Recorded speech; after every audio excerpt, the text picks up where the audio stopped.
Hello, and welcome to another live coaching. It is the last live stream of the year. The last live stream of the year. Wow, the year went by quickly. I'm going to load up the Facebook group. Let's jump into it.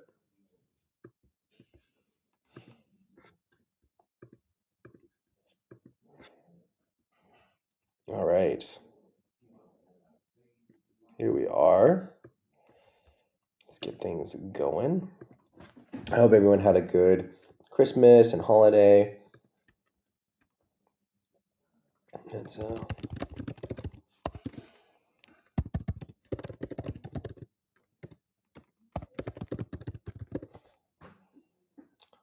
yeah. All right, so let's jump into this. If you're joining us in the chat, let us know how your holiday was, if you got on the water. I did. I did get on the water. I had one Christmas wish, and that was for my wife to film me on Christmas Day. And we had some windsurfing conditions. I put together a little edit. Uh, Here, I'll play it in a second.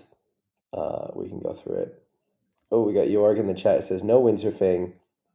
Hopefully in the next few days if it's not too cold. So we had this beautiful Christmas wave day. Ooh, yeah, it's a lot of fun. I love this kind of windsurfing, big clean waves, and yeah, it was a lot of fun. It was a great day. I asked my wife to film for my Christmas present, and she did. So I got some footage. I love this angle of Hokiba. Mostly you see Hokiba from the other side, from the hill, and this is from the beach. But I really like this angle where you're looking down the line. I feel like you can see the wave better. This is the other angle. This is not filmed by my wife. This is from Jake. Yeah, but it was a fun Christmas session. I got a lot of time on the water, and yeah, that was the best present I could have asked for. And now packing up, getting ready to go to Cape Town. I will be doing a master class there at the end of January 24th to 30th. So if you're interested, check that out. It's gonna be good. Cape Town is one of the best places in the world for windsurfing. If you're optimizing for a balance of windsurfing and culture and good restaurants and fun things to do, Cape Town maybe is the best place in the world for windsurfing. I would say if we're ranking places, Maui is the most consistently good place in the world. Cabo Verde is up there in terms of wave riding for the best clean waves. Punta San Carlos is probably there, the best place for learning how to wave ride. But Cape Town has the balance. San Carlos has nothing. It's just this place in the Mexican desert in the middle of nowhere. Maui, super, super consistent, pretty good lifestyle. You've got really good food and yeah, there's stuff going on, but it's not the same as a vibrant, amazing city like Cape Town. So I think Cape Town definitely takes the win for the best overall balance of windsurfing combined with good conditions. All right, we got Rasmus in Hamburg, moin moin. Eric as well, no windsurfing, no wind. We have Harold, hello. Looking forward to a windy 2026. All right. First up is a video from Eric, and he's struggling with his jumps. And so he's feeling like he doesn't get the float that he's looking for. and he's not getting the feeling of tucking like he wants. And there's a few things. So some people in the comments were saying to go more downwind, which I partially agree with. I think that that will be interesting and helpful. The other thing is that as you're going up, you're thinking about tucking, and so you're tucking off the ramp. And so you can see it really well in this example where your legs are straight and then you're tucking here off the ramp. You want to be doing the opposite. And so you can do the, Eric, I can't remember if you're in the forward loop course. Are you in Learn to Loop? There's an exercise in Learn to Loop to help to learn how to push off the ramp called Get Up, Stand Up. And that exercise will be really helpful for this. But basically, you don't want to be tucking up off the ramp. And so you want to think about either pushing off the ramp, so you're extending off the ramp, or just keeping everything really strong and solid. But by tucking off the ramp, you end up absorbing, it's like kind of absorbing the jump. And so you're not able to get height. And so you want to be strong. And then only once you're really, really up in the air do you start tucking up. So that's going to be a big game changer if you can figure that out. And then paying attention to the ramps as well. So if we're looking at these clips, let me just check the chat. We got a few more people in the chat. We got Suna, Merry Christmas, 4-5 session, nice. Matt, cold, northerly winds. Mark, it's too cold, nice. We got Eric. Yeah, right. So the hopefully that makes sense with the absorption. And then let's look at the ramp because not all ramps are created equal. And so yeah, for any given ramp, we want to be able to jump as best we can, but there is a big part of doing good jumps is ramp selection, is choosing the right ramps. And so you can't just look at jumps in a vacuum. And so this ramp is pretty flat. There's not a lot of kicker in it. There's more kicker here. There's more kicker here. And so really scanning the ocean to find that kicker and then moving upwind or downwind. This is maybe a little bit better. Not by much. There's a bit more kicker down here. This is a great kicker. Now you're far away. By the time you get there, it's going to change. But the point is that really scanning the water and looking for those kickers is going to make a big difference. And the third thing, so there's three things. The first is not absorbing the ramp. The second is looking for the steep kickers. And the steepness is more important than the size of the wave. That angle is really important, especially in a place like Pozo. And the third thing is that you're turning up into the wind as you're jumping. And that can be good. You can ride up the wind with the board, but it is killing your jump a little bit. And so we want to go just a little bit less up into the wind. And so see the nose is pointing like way over here. You could have it pointing something like here, and you'll get more height. But the first 2 points are more important. So don't absorb the ramp and the kicker. The kicker is really, really important.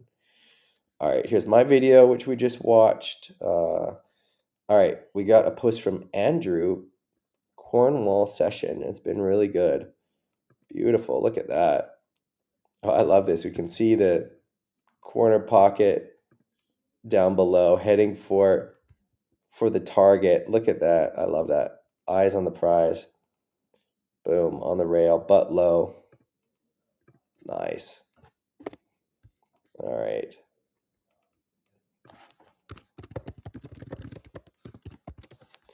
All right. Some questions. So, Jake says, when coming down from a 125-liter freeride board to a sub 100-liter wave board, Is it okay to start learning wave sailing on a big board? He's around 78 kilos and he has a 99-liter tri-wave. He also has an 85-liter. The transition from the 125 has been tricky, and so he's been favoring the 99-liter board in order to get more time on the water. Conditions have been inconsistent and gusty. Waves can be large and long, but not necessarily steep. He understands that having a board in the 83-88 range is especially eventually where he wants to be. But will he be learning out on bad habits? No. So when you're learning, we're going to be on gear that makes it easier, training wheels, kind of, and that's fine. Um, no problem. Go on the 99 and try to get as much time on the water as possible. Yeah, so it's just about time on the water, time on the water, time on the water. And then you can go down to the smaller board at some point, but really it's just about time on the water. All right, so let's check the chat here. All right, so Adam says he wants help with his jibes. Short wakeboards and super choppy conditions in the ocean is where he feels fine, and he's really good at jumping and water starting, but he's struggling with the jibes. I wonder, chat, what are the biggest jibe tips that you've received or that you could give someone? Let us know in the comments.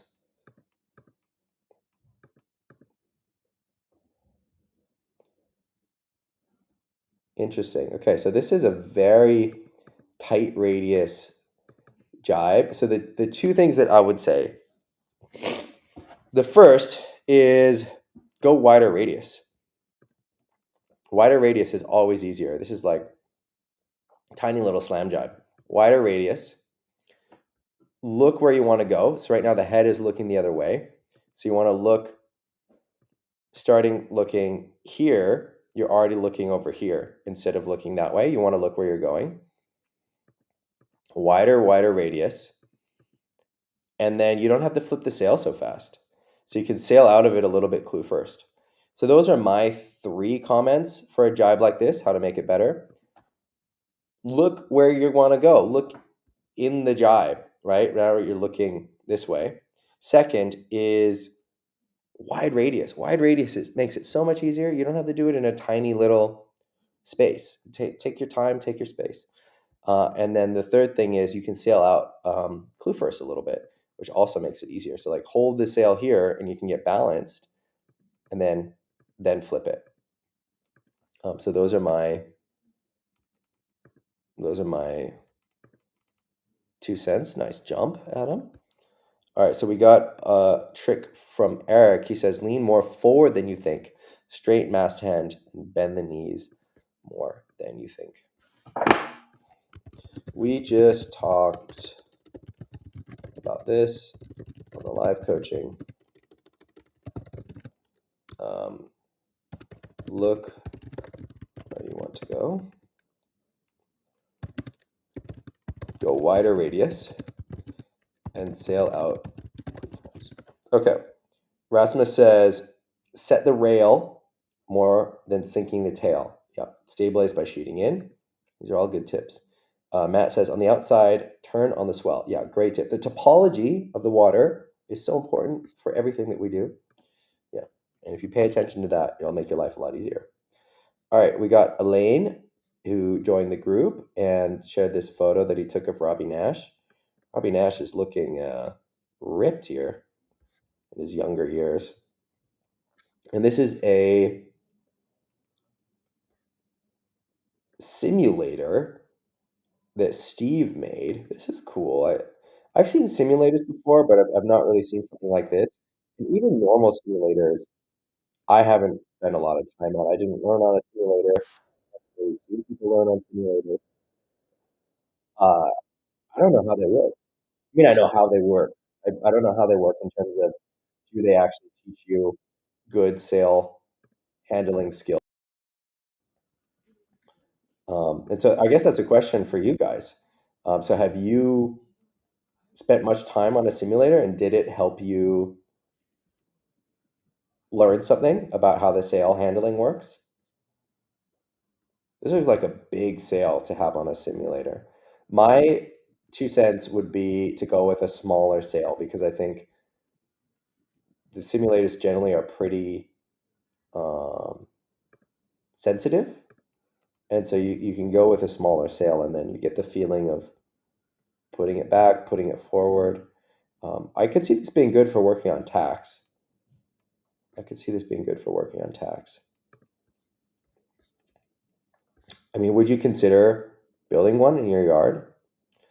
All right, we got a Merry Christmas post from Axel. 2 pictures from a session inside onshore wind and swell right in front of his campsite in Tarifa. His back sight hit got a little bit rusty, but he's pretty happy with his front side off the lips. Can't remember ever doing them so consistent in onshore conditions. Nice. After the session, he got a compliment from a friend who said, "Your training with Graham seems to pay off." Uh, Not much to add except thanks, coach.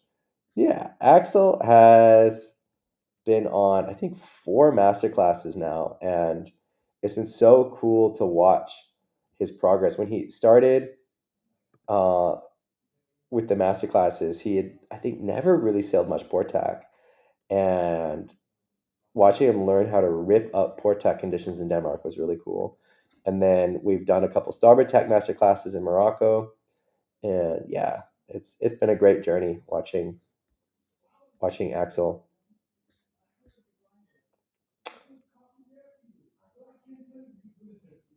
Here's some raw Hokipa footage. I posted this. We didn't talk about this last week, so let's make it big and talk about it. So I was doing a lesson, and I filmed some extra footage in addition to the person that I was working with, and this is that footage. So you could see a bit of the behind the scenes of Hokipa. That's Morgan. There's Robbie Nash trying to get out on the inside that we just saw here. And some of the comments are about jumping. And Hokipa, especially once there's size in the swell, isn't a jumping spot because you need to go out through the channel generally. Robbie's not here and he is able to get a jump, but generally you're going out through the channel. And so there's not a lot of jumping opportunity. Here's Robbie Nash with his signature layback bottom turn, lay down bottom turn.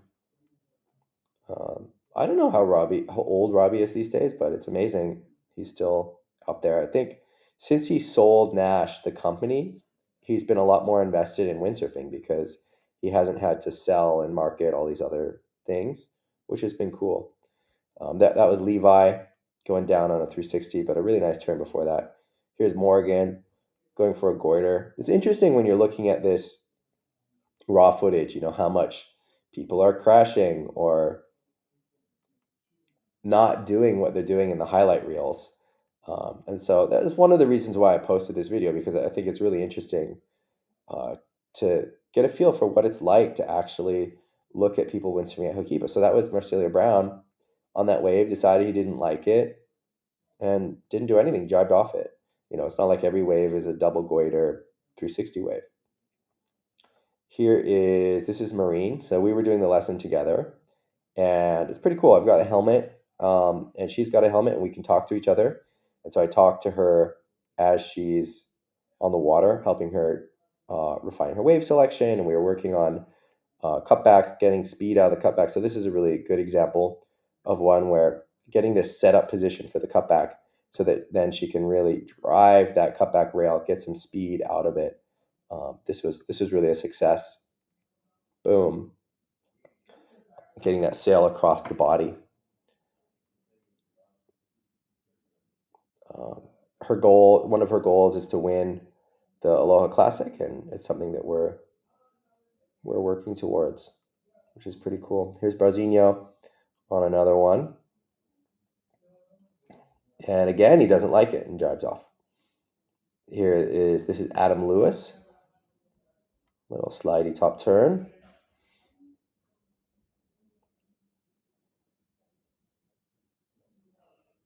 Adam Lewis comes from England, used to do the world tour and moved to Maui during COVID and has just made a life here, which is pretty cool.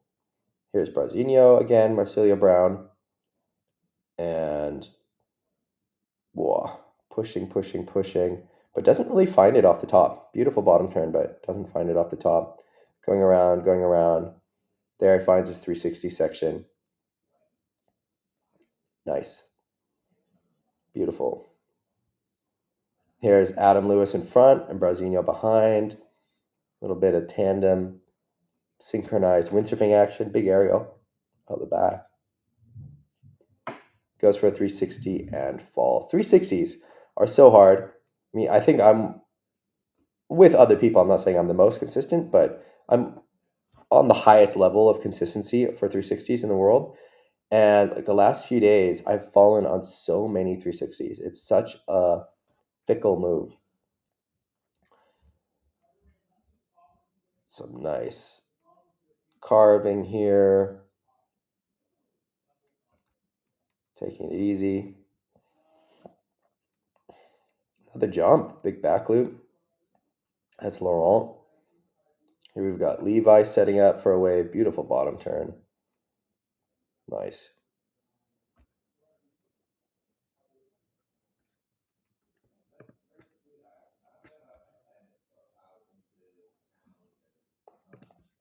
All right. Brazinho setting up. Boom. Look at that.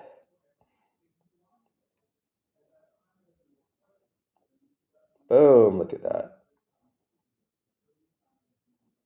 Here's Marine again. Robbie Nash in front.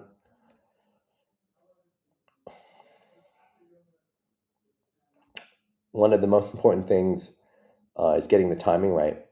And so we were working on the timing, and there's a fear component to it as well, because the right timing can be scarier.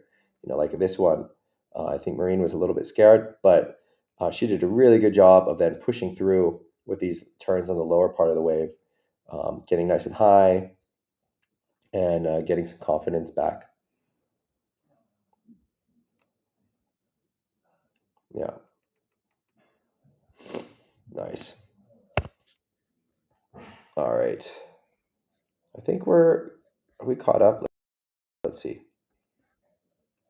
Let's see. We've got a nice Christmas post from Ragnar. We talked about that last week. Here is, planing duck jibes. Do a wider radius than you think.